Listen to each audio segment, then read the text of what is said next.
How's it going, everyone? It's Tommy from Weather SpongeBob. Today is May 3rd, 2021, and today we're going to focus on the major severe weather that's going to impact a lot of the Southeast, the Midwest, and maybe bring some heavy rain to the Northeast, as well as the next potential Noreaster that could happen next weekend. But before I begin, make sure to subscribe if you want to see more weather icons, and make sure to like if you like this video, and make sure to turn on post notifications if you want to see even more weather icons. So let's begin by taking a look at the GFS model. Well, let's begin first by taking a look at the current radar all throughout the United States. And as you can see, we're seeing an abundance of rain showers throughout the Midwest as a result of a little shortwave trough moving through the Ohio River Valley. However, this is expected to weaken as there isn't going to be enough unstable air in this region. The lap rates are not going to be very steep to really induce a lot of lift in the atmosphere, and there won't really be enough moisture for this low pressure system to absorb. So as a result, we will see these rain showers weaken eventually, but I'd say for the most part, you guys in the Northeast will experience at least some rain showers from this, but nothing more than that. I don't expect anything severe, no heavy rain from at least this trough at all. However, it's going to be a completely different story with this shortwave trough moving through the Rocky Mountains, where we do see the snow in the higher elevations of Colorado. And when we're in the month of May, pretty much, when we're seeing snow even in the higher elevations, that really it really shows how much cold air is pretty much how much cold air this shortwave trough is inheriting. And this snow is definitely showing that, where the snow is just west of Denver, and we're seeing some heavier rain showers throughout the Denver area as a result of just area of convergence right here. We're seeing the very warm air of the Midwest converge with that very cold air, and it typically does create an area of enhanced rain showers and enhanced rainfall amounts. So as a result, we're seeing heavy rain there, but this is expected to move further southeastward, and it's eventually gonna hit an area where the low levels of the atmosphere are going to be very high in moisture, with the dew points equivalent to around 60 to 70 degrees, which goes to show how much moisture is in the atmosphere, how much water vapor is in the atmosphere. And really, when this shortwave trough moves further to the southeast, the denser air is going to force a lot of that warmer water vapor filled air to move upwards in the atmosphere, and the lapse rates are going to be just very, very steep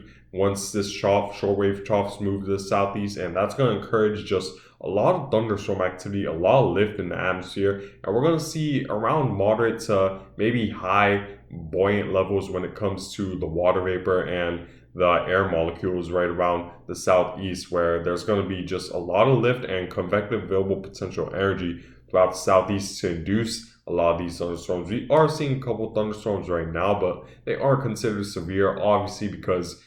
at the time I'm recording this video, it's very late at night, so the sun isn't there to really heat up the Earth's surface and really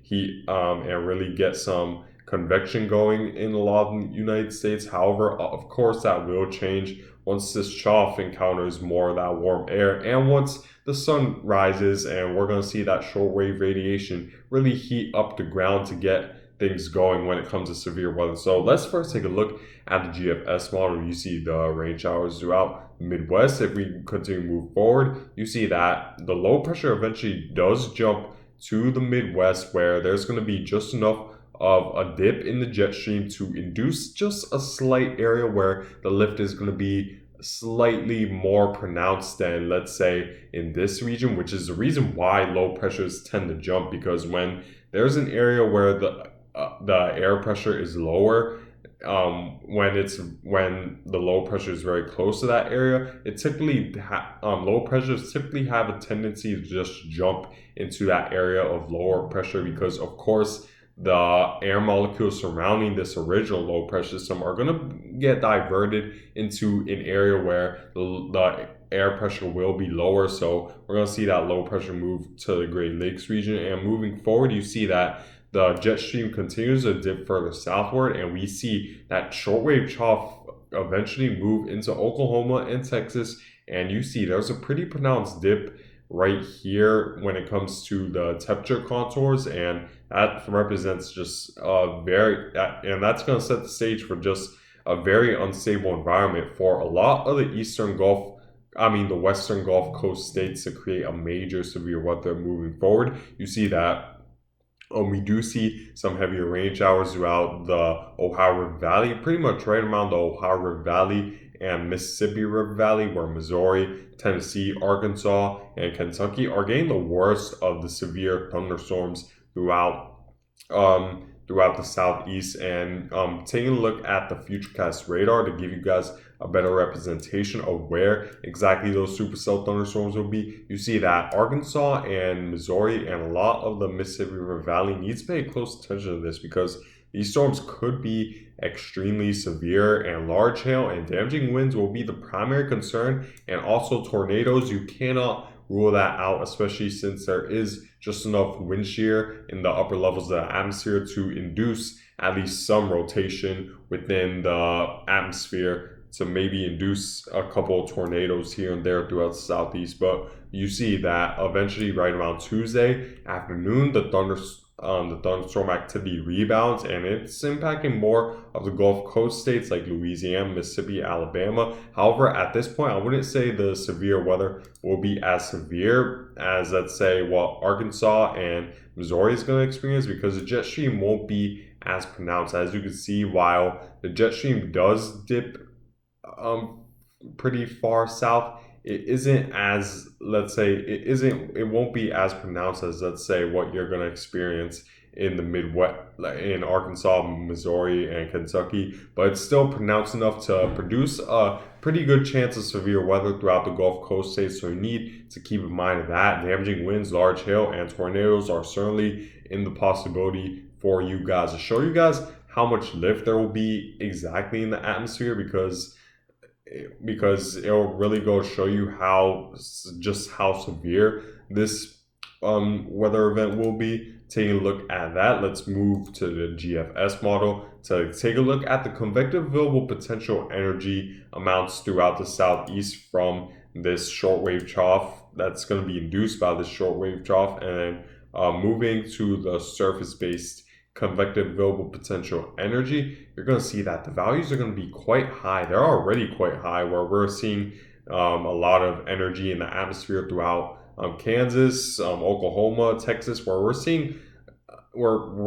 CAPE readings of right around 1,500 joules per kilogram, which is quite a lot of lift in the atmosphere and just quite a lot of energy going around, just moving in the atmosphere. And all that energy has to at least release somewhere, and that's going to release in the form of thunderstorm activity, unfortunately. And you see that moving forward, you see the CAPE readings get into an extensively high level, where we see CAPE readings right around 4,500, which was one of my main concerns, which is one of the reasons why I was so concerned about this trough moving through the southeast earlier this week, because based off the CAPE readings, even in my forecast, I think it was like 4 days out, it still looked just very, very potent, and it's looking no different.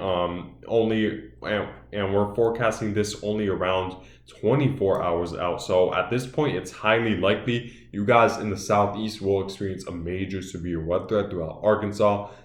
eastern Texas, Louisiana, and Mississippi. Should prepare for large hail, damaging winds, and tornadoes, because that's certainly going to be in the possibility, where the potential energy is just insanely high at this point, where we're seeing readings of over 4,000 joules per kilogram, which is just quite a lot of energy in the atmosphere, a lot of energy that is going to be used towards the convection, and that'll induce just very potent thunderstorms throughout the southeast. Even the European model agrees with this, that we're going to see just a lot of severe weather from this. First, let's take a look at the wind shear, because of course, to determine how potent let's say the damaging winds will be, or the tornado threat will be, for the southeast, we need to take a look at the wind shear because wind shear is a huge determinant of how much tornadoes you'll receive, and I'd say for the most part, it isn't insanely strong because while we do see a good amount of wind shear throughout the Arkansas, Missouri, and Texas, I wouldn't say it's extremely strong. And the GFS model also agrees with it because if we were to take a look at the wind direction and wind speed between the different levels of the atmosphere, you see that it's the wind direction is mainly staying the same, maybe a slight variation in the mid levels of the atmosphere to maybe more of a west north east northeast direction than let's say a directly east direction on surface. However, for the most part, the direction is pretty much the same, maybe a change in wind speed, but that's inevitable when you're going into the hot upper levels of the atmosphere. So as a result of just the limited amount of wind shear, I don't expect it to be, I'd say, a major tornado outbreak because there just isn't going to be enough wind shear to make it, let's say, a major tornado outbreak. However, based off of how much convection we're going to see in the atmosphere, based off of how steep the lapse rates are at this point to induce just a lot of unstable air in the atmosphere and a lot of movement in the upper levels of the atmosphere, I certainly still won't rule out the possibility of multiple tornadoes occurring in the southeast, but it won't be, I'd say, a major tornado outbreak like the ones we saw in March, which were just devastating. But large hail and damaging winds will certainly be the main concern with this, as well as heavy rain associated with this. If we were to take a look at the rainfall forecast over the next 5 days, you see a good area of around 2 to 4 inches are expected throughout the southeast, especially Alabama, Georgia, Tennessee, and extending to the Ohio River Valley as well. And we're even seeing some of that rain extend to the northeast. And another thing now that I'm now starting to look at is the potential of a nor'easter that maybe could happen headed into this weekend, where we do see a pretty big dip in the jet stream right behind that comes right behind this initial trough that's going to bring the severe weather to the southeast. You see that this low pressure system is going to bring just enough strong northwesterly winds to bring another big jet stream dip throughout the United States, and as a result, we're going to see another area of just unstable air, and it's going to interact with another area of low pressure and create quite a potent trough, and might be the next big nor'easter, where we do see that pressure drop down to 974 millibars, which is equivalent to a Category 2 hurricane at times. So this is certainly something to watch. A European model is less lenient on bringing, I'd say, a major nor'easter along the northeast coast, but it's still bringing at least forming some sort of low pressure system just off the northeast coast. So we definitely need to keep a close eye on that. And you see that headed into the Friday time frame, you see that the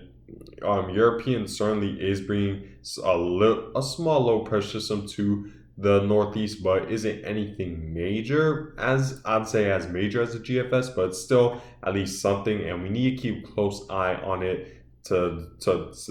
determine where or when this nor'easter could occur and how much impacts will receive from this nor'easter. Because if the timing is right, if the jet stream dip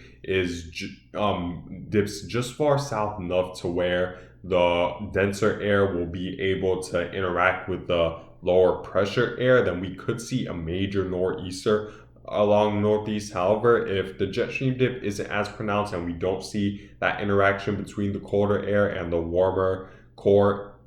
air that's surrounding low pressure system, then it's less likely we're going to experience a major nor'easter threat. So we have to wait and see. It all really depends on timing, and as well as this current low pressure system we're going to experience in the southeast, because if it brings just enough northerly winds further southward, then we could see then there could be a better chance of a nor'easter throughout the northeast. So we need to keep in mind of that. In terms of where you should experience the worst of the severe weather for this week, however, you see that throughout Arkansas, Mississippi, Louisiana, Missouri, and Tennessee, and Kentucky, and even southern Illinois. You guys should experience a major severe weather threat out of these thunderstorms. It could be either today and it's more likely going to be major. It's more likely going to be a major severe weather threat today for a lot of northern Arkansas, southern Missouri, and same to Oklahoma and Kentucky and Tennessee. However, I do expect that chance to enhance tomorrow for more of the Gulf Coast states. So keep in mind that where large hail and damaging winds and tornadoes will be likely associated with these thunderstorms, and you see a large area of moderate severe weather. And I listed the possibility of a nor'easter this weekend because certainly it is possible, especially when both of the two main computer models are agreeing that some sort of low pressure system will form off the northeast coast. So we need to keep a close eye on that overall. But yeah, guys, I thank you guys for watching this video. Make sure to subscribe if you want to see more weather content. Make sure to like if you like this video, and make sure to turn on post notifications if you want to see even more weather content. And I hope you guys have a good day.